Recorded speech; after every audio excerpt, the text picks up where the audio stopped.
Hello बच्चों, कैसे हैं आप सब भाई? ठीक ठाक है।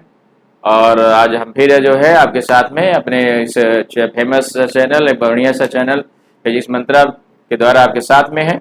और एक नए टॉपिक के साथ, और नया टॉपिक हमारा क्या है, उसी चैप्टर से प्लाज्मा मोशन से रिलेटेड है।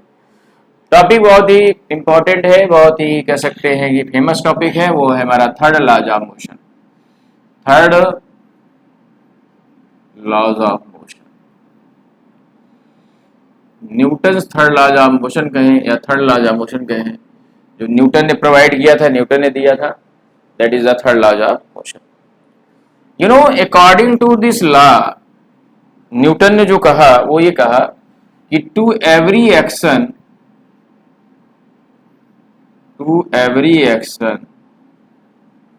There there is an equal but opposite reaction, but opposite reaction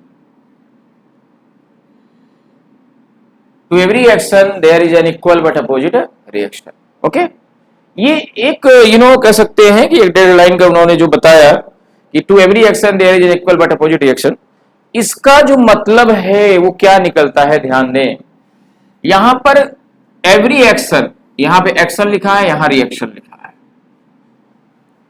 action और रिएक्शन का तो एक कह सकते हैं कि साथ में ही एक चोली दामन का साथ कहें तो एक्शन और रिएक्शन का है। यानी अगर एक्शन है तो रिएक्शन उसका होना है। भाई कुछ भी है, रिएक्शन हो सकता है। अगर आप कोई एक्शन लेते हैं तो रिएक्शन उसका निकल रिजल्ट आता है, रिएक्शन क्या आएगा। तो कह सकते हैं दोनों एक साथ यहां पर देख सकते हैं, नहीं एक्शन और रिएक्शन दोनों एक साथ हो रहे हैं, लेकिन है क्या कि एक्शन के जस्ट अपोजिट क्या है, रिएक्शन। डायरेक्शन दोनों का क्या है, अलग अलग है। और ये कब होगा, जब हम दो ऑब्जेक्ट का कोलिजन कराएंगे। दो ऑब्जेक्ट अगर कोलिजन करते हैं, दो ऑब्जेक्ट अगर है, एक ऑब्जेक्ट ए है एक ऑब्जेक्ट बी है, ठीक है भाई। अगर हम जो है कोलिजन की अवस्था में अगर हम काम करते हैं, जैसे सपोज दैट हमने वॉल को पुश किया, तो वाल हमारा क्या हो रहा है, कोलिजन हो रहा है, मींस कांटेक्ट हो रहा है। तो वाल को पुश करने की अवस्था में क्या है, जितना फोर्स अप्लाई हम वॉल पे करना है by the Newton third law of motion, उतना ही वाल हमारे ऊपर अप्लाई करना है। तो ऐसे कंडीशन में क्या है, जैसे हम बात करें कोलिजन बिटवीन टू ऑब्जेक्ट, दो ऑब्जेक्ट के बीच में टक्कर, दो वेहिकल्स के बीच में टक्कर, तो दोनों एक दूसरे को फोर्स अप्लाई करते हैं। अब कम या ज्यादा लगाएं अकॉर्डिंग टू द मास, मास के हिसाब से वो ऑब्जेक्ट इट मीन ज्यादा अफेक्टेड हो सकता है, ज्यादा डिस्टर्ब हो सकता है। अगर अपोजिट जो ऑब्जेक्ट है, दो ऑब्जेक्ट के बीच में एक ऑब्जेक्ट का मास ज्यादा है, तो कम ऑब्जेक्ट, जो कम मास वाला ऑब्जेक्ट है, वो क्या हो सकता है, प्रभावित ज्यादा हो सकता है। क्योंकि जो टक्कर ज्यादा मास वाला देगा, वो हमारा जो ऑब्जेक्ट कम मास वाला है वो ज्यादा सफर होगा, ज्यादा उससे प्रभावित होगा। लेकिन फोर्स दोनों एक दूसरे पर अप्लाई करते हैं, दोनों एक दूसरे पर फोर्स अप्लाई करते हैं।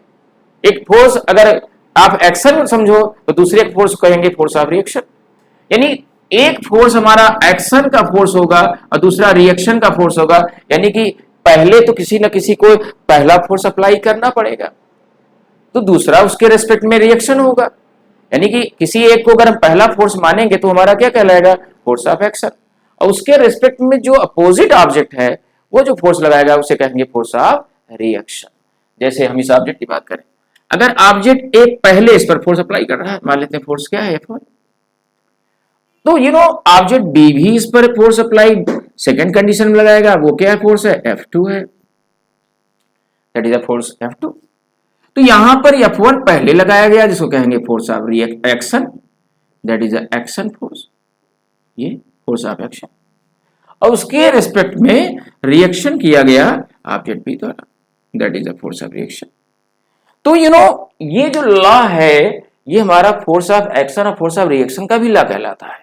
इसके हिसाब से अगर हम बात करें कि न्यूटन थर्ड लॉ जो है, that is a law of force of action and reaction, तो आप कह सकते हैं इट इज आल्सो सेड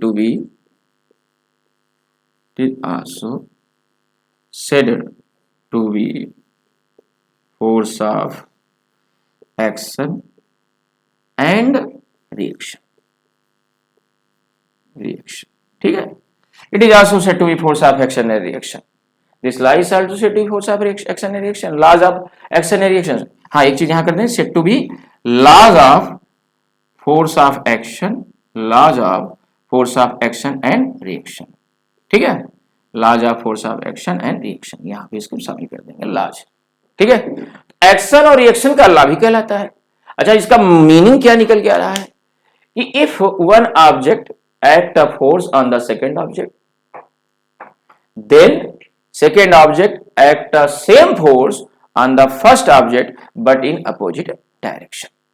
एक ऑब्जेक्ट अगर पहले दूसरे पर फोर्स अप्लाई किया तो दूसरा ऑब्जेक्ट क्या करेगा, पहले वाले पर सेम फोर्स लगाएगा लेकिन अपोजिट डायरेक्शन में.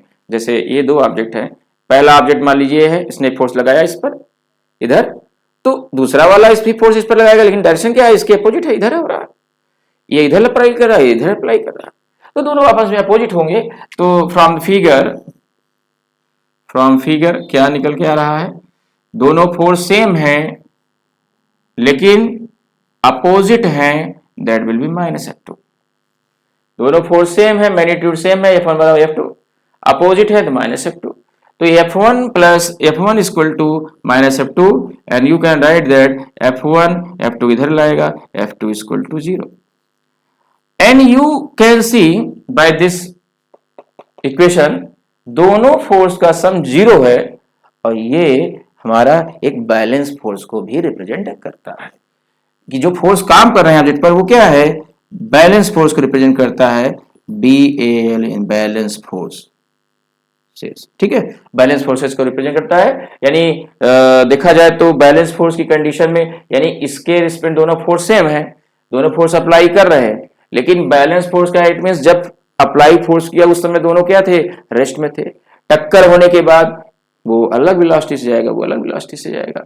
तो यहां पर इन द कोलिजन कंडीशन अगर F1 प्लस F2 बराबर 0 है तो इसका मतलब कहीं ना कहीं क्या है कि ये दोनों बैलेंस फोर्स को रिप्रेजेंट कर रहे हैं और एक दूसरे फोर्स अप्लाई कर रहे हैं. तो यहाँ पे क्या है कि ऑब्जेक्ट में कोलिजन होने के बाद ऑब्जेक्ट क्या है कि अलग अलग वेलोसिटी ट्रेवल करेगा, लेकिन जब टक्कर होती है तो दोनों बैलेंस होते हैं, बैलेंस. अच्छा, फोर्स सेम है तो उस अवस्था में तो क्या है कि एक दूसरे फोर्स अप्लाई सेम कर रहे हैं, तो क्या होगा, दोनों रेस्ट में आएंगे. लेकिन टकराने के बाद, कोलिजन के बाद क्या होगा, वो क्या है, रेस्ट में भी आ सकते हैं और अलग अलग वेलोसिटी ट्रेवल कर सकते हैं. लेकिन थर्ड लॉ के हिसाब से अगर सेम फोर्स अप्लाई कर रहे हैं तो you know they come in the state of rest condition में आ सकते हैं और रुक सकते हैं. ठीक है, ऑन द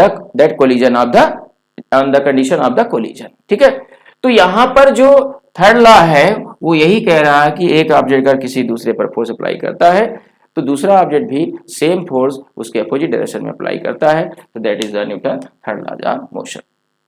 इसके एग्जांपल्स अगर आप देना चाहेंगे तो इसके एग्जांपल्स क्या आएंगे, ध्यान दें स्टूडेंट्स. यहाँ पे एग्जांपल अगर देना चाहें तो एग्जांपल में क्या लिखेंगे, ध्यान दें, लिसन. एग्जांपल में अगर हम बात करें तो कई इसके एग्जांपल हैं. जैसे हम पहले एग्जांपल की बात करते हैं, you know that push the wall. Okay, दूसरा हो सकता है यू नो अगर हम एक्शन और रिएक्शन की बात करें तो हो सकता है क्या, you know bullet is fired by the gun. ठीक है बेटा, भी हो सकता है बुलेट फायर करते हैं तो गन से, तो बुलेट में जितना फोर्स अप्लाई करते हैं गन से उतना ही गन पर बुलेट फोर्स अप्लाई करता है.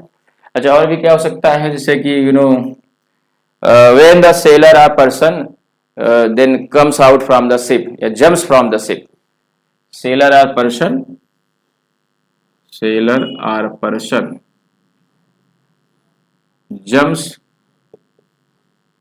Jumps out from the ship. Ship से जब वो बाहर जंप करता है, कूदता है, तब उस अवस्था में पैरों से अपने जो है फोर्स शिप पर अप्लाई करता है और शिप जो है उसके पैरों पर फोर्स बाहर की तरफ अप्लाई करता है, सेम फोर्स अप्लाई करता है तो वो बाहर की तरफ आ जाता है. तो you can give us different types of example in. अच्छा, हम उसके भी कर सकते हैं, you know when the racket rocket, जब रॉकेट को जो है हम रिलीज करते हैं तो उस अवस्था में क्या है कि रॉकेट जो है जिस फोर्स के साथ इट मीन्स गैस रिलीज करता है, तो गैस भी उसी फोर्स को, उस रॉकेट को क्या करता है, फोर्स करता है ऊपर की तरफ। तो दोनों एक दूसरे के ऊपर फोर्स अप्लाई करते हैं। तो that is the example of the Newton third law of motion. Okay students, तो थर्ड लॉ का यूज कई जगहों पे है। जैसे हम बात करेंगे बुलेट के फायरिंग में, तो वहां पे हम रिकॉइल वेलोसिटी निकालने में कर सकते हैं, और कंजर्वेशन ऑफ मोमेंटम के रेस्पेक्ट में किया जा सकता है, उसको प्रूव करने में किया जा सकता है। तो हम लोग इसको आगे नेक्स्ट टाइम बात करेंगे कि क्या कैसे इसका यूज करेंगे और कैसे जो है इसके द्वारा हम कंजर्वेशन ऑफ मोमेंटम को दिखाएंगे। ठीक है स्टूडेंट्स, तो कंटिन्यू वॉच करते रहें। तो that is the third law of motion. अच्छा जो थर्ड लॉ ऑफ मोशन है वो तो यही दिखाता है कि भैया F1 F2 दोनों आपस में बराबर होंगे। ठीक है, इट मीन्स यहाँ पे बराबर दिखा सकते हैं। और सेकेंड लॉ ऑफ मोशन जो है हमारा एक रियल लॉ ऑफ मोशन है ना, जिसके द्वारा हम जो है फर्स्ट लॉ और थर्ड लॉ को भी अच्छी तरह से एक्सप्लेन कर सकते हैं, दिखा सकते हैं। ये रियल लॉ कौन सा हमारा है, फर्स्ट लॉ है, सेकेंड लॉ है कि थर्ड लॉ है। तो सेकेंड लॉ देखते हैं कि that is a real law, उसको हम लोग नेक्स्ट टाइम पढ़ेंगे कि कैसे हमारा रियल लॉ है, कैसे हमारा एक्चुअल लॉ है। ठीक है, I will meet you next time. Okay student, thank to all of you.